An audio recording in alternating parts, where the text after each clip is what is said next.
evening. Not quite the best news this Independent Day. Shah Rukh Khan, actor, superstar, one of global icon, today detained and then questioned for over 2 hours at the New York airport in New Jersey in the United States for over 2 hours.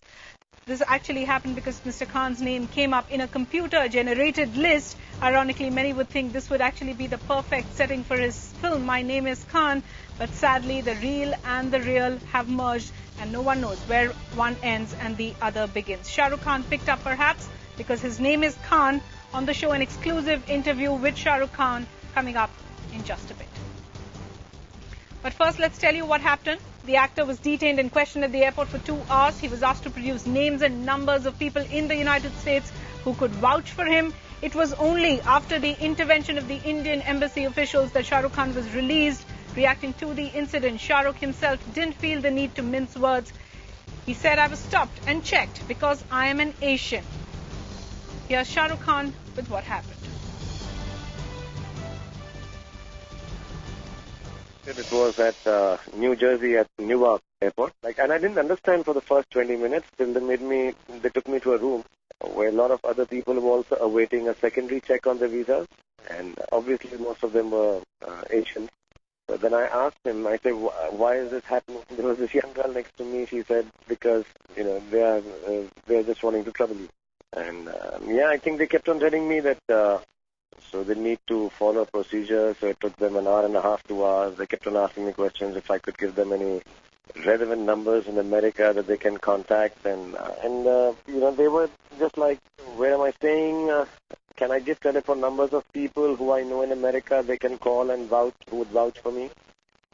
So I did speak about, I just finished a deal with the Fox people, so I gave their name and some other people who've done a production here. Right. Because I was here last month. So I said, I kept on giving numbers, they kept on keeping the numbers. They wanted to know what am I coming here for, what am I doing, and what do I do otherwise. So I explained to them, and there were people who were taking my autographs and everything, but they kept on asking. They just said, you can't use the phone in this area. So I kept telling them, can I just make one call? Because finally my bags also, it was a bad day. So my bags didn't land up. They said, we have to check your bags. So I was alone and I was feeling a little awkward with all this happening. So I just keep quiet. I don't say anything lest they get disturbed. But they were not rude. They were just kept on asking me questions. And I'm sorry I have to say this, but the questions were silly and unrelated. Give us a number, give us the hotel you're going to. So I say everything is there in my immigration form. All the papers are there. All the P3 visa things were there. I had a whole file. I'm very law-abiding like that. So I said everything is there. And we're just doing a few whispers here and there and then kept going to one room, from the other room to the third room. And so I sent a message to my home, my secretary, and I sent a message to Mr. Rajiv Shukla, and I said, if you could ask someone from the embassy, who were very kind, the consulate immediately called up. But by then I was let out and I spoke to the consulate.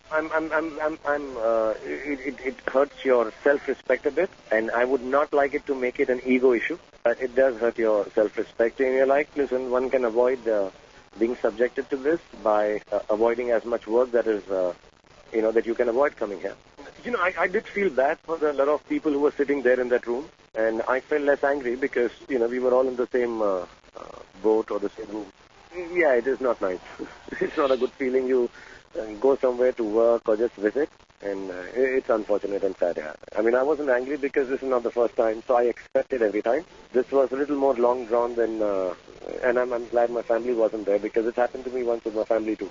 And you just stand there, and, the people just speak to you and, do this, and you just follow instructions. Even I have to travel now tomorrow domestic. I'll have extra securities because of my name, but that's okay. I understand that. But, one would rather not have this.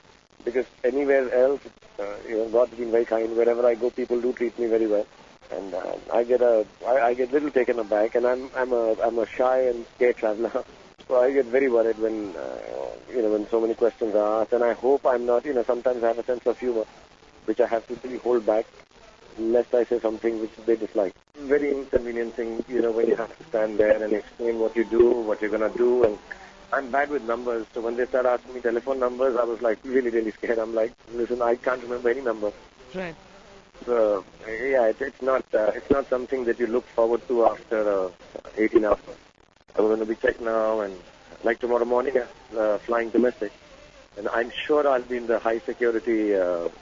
They'll put some SSSS on my boarding pass, and I'll be sort of checked separately. So I'm ready for it. I'm going early. So I'd rather not. I'd like to avoid it. I'd rather not be participating in paranoia of somebody else. And I don't look like the kind of guy who's going to do anything wrong to their country. I take it as a joke, and I'm like, little worried about Americans because they do have this issue when your name is Muslim. Right. Little sad. It's a little paranoid states of America.